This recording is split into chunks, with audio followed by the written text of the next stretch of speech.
प्रदेश सरकार में मंत्रिमंडल के मेरे सहयोगीगण, उप मुख्यमंत्री द्वय श्री केशव प्रसाद मौर्य जी, श्री ब्रजेश पाठक जी, भारतीय जनता पार्टी के प्रदेश के अध्यक्ष चौधरी भूपेंद्र सिंह जी, इस पूरे कार्यक्रम के संयोजक, आयोजक, पूर्व सांसद श्री राजवीर सिंह राजू जी, उत्तर प्रदेश सरकार में मंत्रिमंडल के मेरे सहयोगी और कार्यक्रम के आयोजक श्री संदीप सिंह जी, सभी माननीय जनप्रतिनिधिगण और भारी संख्या में उपस्थित सरदेव बाबूजी के प्रति श्रद्धा का भाव रखने वाले अलीगढ़ मंडल से जुड़े हुए सभी उपस्थित बहन और भाइयों, हिंदू गौरव दिवस के अवसर पर सरदेव बाबूजी की स्मृतियों को नमन करते हुए मैं आज के इस अवसर पर प्रदेश की जनता की ओर से, हर राम भक्त की ओर से उन्हें उत्तर प्रदेश सरकार और उत्तर प्रदेश की जनता जनार्दन की ओर से विनम्र श्रद्धांजलि अर्पित करता हूं। बहनों और भाइयों, ये चतुर्थ पुण्यतिथि है सरदेव बाबूजी की। उन्होंने इसी अलीगढ़ जनपद के एक छोटे से गांव में एक सामान्य किसान परिवार में जन्म लिया। राष्ट्रीय स्वयंसेवक संघ से बचपन में राष्ट्रीयता के संस्कार प्राप्त किए। एक शिक्षक के रूप में भारतीय जनता पार्टी के एक सामान्य कार्यकर्ता के रूप में अपने आप को भारत की राष्ट्रीयता के लिए समर्पित किया। और आज जिस भी क्षेत्र में सरदेव बाबूजी को कार्य करने का अवसर प्राप्त हुआ, उन्होंने अपने आदर्शों की एक छाप छोड़ी। 1977 में स्वास्थ्य मंत्री के रूप में स्वास्थ्य सेवाएं कैसे होनी चाहिए, 1990 में उत्तर प्रदेश की बिगड़ी हुई हालात में उत्तर प्रदेश के अंदर कानून का राज कैसे होना चाहिए और सुशासन के लक्ष्य को कैसे प्राप्त किया जाना चाहिए, लेकिन विरासत और विकास की यात्रा कैसे साथ साथ चल सकती है, अपने छोटे से कार्यकाल के दौरान सरदेव बाबूजी ने उत्तर प्रदेश में करके दिखाया। और उसके उपरांत जब उनकी चुनी हुई सरकार को अलोकतांत्रिक तरीके से कांग्रेस ने भंग करने का काम किया था, बर्खास्त करने का काम किया था, राम जन्मभूमि के लिए उन्होंने क्षण भर की भी देरी नहीं की और अपने पद को छोड़ करके उन्होंने इस बारे में कहा था कि हां, अयोध्या में विवादित ढांचा के गिरने की जिम्मेदारी मैं ले रहा हूं अपने ऊपर, किसी राम भक्त का कोई बाल बांका नहीं होना चाहिए। बहनों और भाइयों, जब श्रेय लेने की होड़ हो और जब मामला बिगड़ता है तो दूसरों के ऊपर डालने की एक स्थिति देखने को मिलती हो, उन स्थितियों में बाबूजी ने उस समय सारी जिम्मेदारी अपने ऊपर लेकर के गुलामी के ढांचे को, उसकी जो गति होनी थी उसको दुर्गति तक पहुंचा करके श्री राम जन्मभूमि में भव्य मंदिर निर्माण का मार्ग प्रशस्त किया है। आज बहनों और भाइयों, उत्तर प्रदेश में पिछले 8-8.5 वर्ष के अंदर विकास के लिए, सुशासन के लिए, समृद्धि के लिए, सुरक्षा के लिए आदरणीय प्रधानमंत्री मोदी जी के नेतृत्व में, उनके मार्गदर्शन में जो कुछ भी हम कर पाए हैं उसकी आधारशिला सरदेव बाबूजी के द्वारा दी गई 1990-91 की और 1996, 97, 98 में उनके द्वारा जो सरकार बना करके जो न्यूज की आधारशिला रखी गई थी, उसी आधारशिला पर आज डबल इंजन की सरकार कार्य करते हुए उन आदर्शों को अंगीकार करते हुए आगे बढ़ाने का कार्य कर रही है। और आज सरदेव बाबूजी के प्रति यही विनम्र श्रद्धांजलि अर्पित करने के लिए हम लोग आए हैं। याद करिए, बुलंदशहर सरदेव बाबूजी की कभी विधानसभा हुआ करती थी। वहां पर प्रधानमंत्री मोदी जी की प्रेरणा से बने हुए राजकीय मेडिकल कॉलेज का नामकरण सरदेव बाबूजी के नाम पर किया गया। प्रदेश के सुपर स्पेशलिटी कैंसर हॉस्पिटल का नामकरण सरदेव बाबूजी के ही नाम पर लखनऊ में किया गया और उनकी भव्य प्रतिमा का भी स्थापना वहां पर की गई।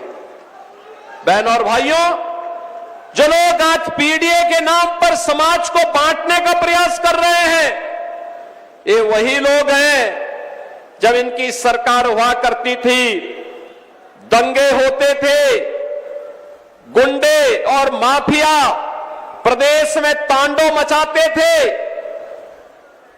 और हर पर्व और त्योहार के पहले उन पर्व और त्योहारों पर कोई ग्रहण सा लग जाता था दंगों का। ये वही लोग हैं जब उस समय पार्टी बनकर के इस हिंदू समाज को कोई पर्व और त्योहार नहीं मनाने देना चाहते थे। ये वही लोग हैं जो कांवड़ यात्रा में रोक लगाते थे, विजयादशमी में दुर्गा पूजा के अनुष्ठान को नहीं होने देते थे, होली और दीपावली के कार्यक्रमों में तमाम प्रकार से व्यवधान पैदा करने का कार्य करते थे।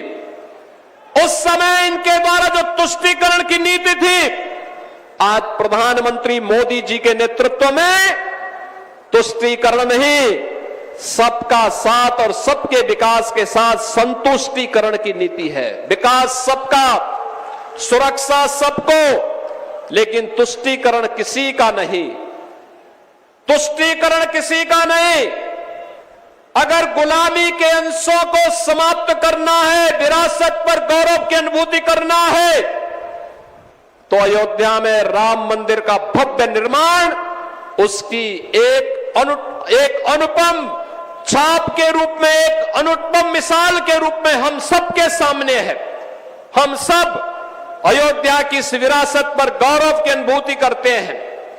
एक तरफ भारतीय जनता पार्टी की डबल इंजन की सरकार के द्वारा अपनी विरासत का, आध्यात्मिक विरासत के संरक्षण के लिए कार्य किया जा रहा है, तो जो कहा सो करके दिखाया।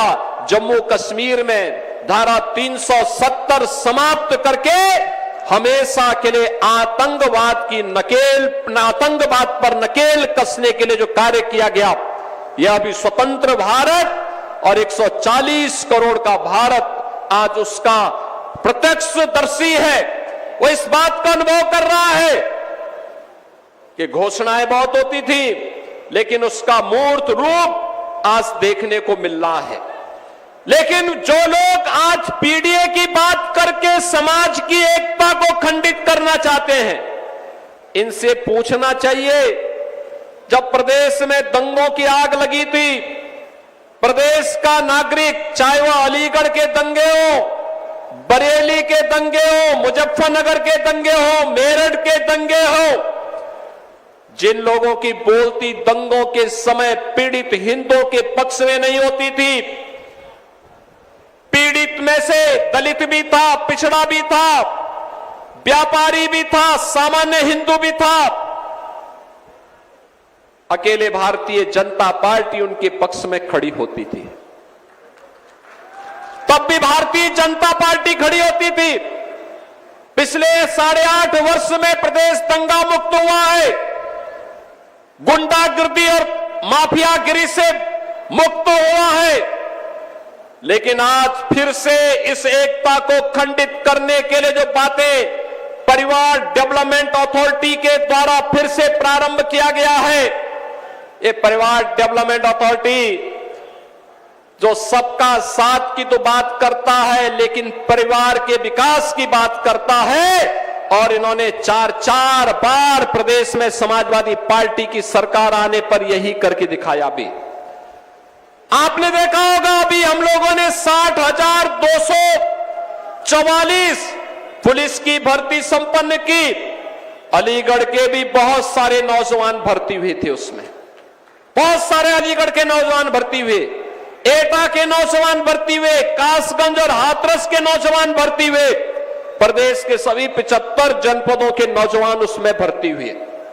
लेकिन क्या ये 2017 के पहले भी संभव था? क्या 2017 के पहले ये नहीं हो सकता था? ये वही लोग हैं जिन लोगों ने सत्ता में आने पर प्रदेश के अंदर जिस प्रकार के भ्रष्टाचार को बढ़ाया है, अराजकता को बढ़ाया है, गुंडागिर्दी को बढ़ाया है, हिंदू मानबिंदुओं पर और उत्तर प्रदेश के विकास को बाधित करने का जो कुत्सित कार्य किया था, आज उनकी पीड़ा है कि उत्तर प्रदेश कैसे देश का विकास का ग्रोथ इंजन बन जा रहा है। आज उनको पीड़ा इस बात की है कि आखिर उत्तर प्रदेश के सामने जो पहचान का संकट इन्होंने खड़ा किया था, ये पहचान का संकट कैसे दूर कर दिया गया है। और इसी पीड़ा में इनके द्वारा फिर से जातीयता के उस जहर को घोलने का कुत्सित प्रयास किया जा रहा है। और इसके लिए इन्होंने न केवल हिंदू संस्थाओं को बल्कि अब तो देश के संवैधानिक संस्थाओं को भी निशाना बनाना प्रारंभ कर दिया है। अगर कोई न्यायाधीश सही फैसला देता है, निष्पक्ष फैसला देता है, तो उनको धौंस दी जाती है। अगर वह किसी सार्वजनिक कार्यक्रम में कोई बात कह देते हैं, उन्हें धमकी दी जाती है। और अब तो चुनाव आयोग को भी धमकी दी जा रही है, चुनाव आयोग को भी धमकी दी जा रही है। यानी एक तरफ पीडीए की बात करेंगे और दूसरी तरफ उनके स्थान पर बांग्लादेशी घुसपैठियों को, पाकिस्तानी घुसपैठियों को, रोहिंग्या को मतदाता बना करके यहां के वंचितों को, यहां के पिछड़ों को और भारत के नागरिकों को मतदान करने से वंचित करने की कांग्रेस और समाजवादी पार्टी के इस दुष्चक्र के खिलाफ आज जब कार्य हो रहा है, तो उस कार्यक्रम को व्यवधान पैदा करके इनके द्वारा न केवल संसद की कार्रवाई को बल्कि चुनाव आयोग पर भी आक्षेप लगा करके, जुडिशरी पर भी आरोप लगा करके, आक्षेप लगा करके संवैधानिक संस्थाओं की भी अवमानना करने का कुत्सित प्रयास हो रहा है। बहनों और भाइयों, आज के इस अवसर पर हम सबके लिए सरदेव बाबूजी का वह आदर्श एक नई प्रेरणा है, एक आदर्श है। हम सब उससे प्रेरित हो, उनके प्रेरणा का अपने जीवन का अंगीकार करें, अपने जीवन का हिस्सा बनाएं। यही उनकी पुण्यतिथि के अवसर पर हिंदू गौरव दिवस के रूप में आज उनकी पुण्यतिथि के इस आयोजन के साथ जब हम जुड़े, तो हम सबका दायित्व बनता है कि सरदेव बाबूजी के बताए उन मार्गों का अनुसरण करें जिन्होंने भारत की राष्ट्रीयता के लिए, भारत और भारतीयता के लिए पूरे जीवन भर प्राण प्रण से जुट करके कार्य किया था। और उसी अभियान के साथ अगर हम सब जुटेंगे तो उत्तर प्रदेश विकास की नई बुलंदियों को छुएगा, भारत की अर्थव्यवस्था का अग्रणी राज्य बनेगा। आज जिस क्षेत्र में यह आयोजन हो रहा है, यह ताला नगरी भी सरदेव बाबूजी की उन्हीं स्मृतियों का ताजा कराता है, जो स्थानीय उद्यम को प्रोत्साहित करके रोजगार के साथ स्थानीय युवाओं को आत्मनिर्भर भारत के संकल्प को तरोताजा करता है। यही आत्मनिर्भर भारत विकसित भारत का आधार बनेगा और उस विकसित भारत के लिए हम सबको प्राणपण से काम करना है। इस विश्वास के साथ मैं एक बार फिर से सरदेव बाबूजी के चतुर्थ पुण्यतिथि के अवसर पर उत्तर प्रदेश की जनता की ओर से, उत्तर प्रदेश सरकार की ओर से उन्हें विनम्र श्रद्धांजलि अर्पित करते हुए अपनी वाणी को विराम देता हूं। धन्यवाद। जय हिंद, जय जय श्री राम, जय श्री राम।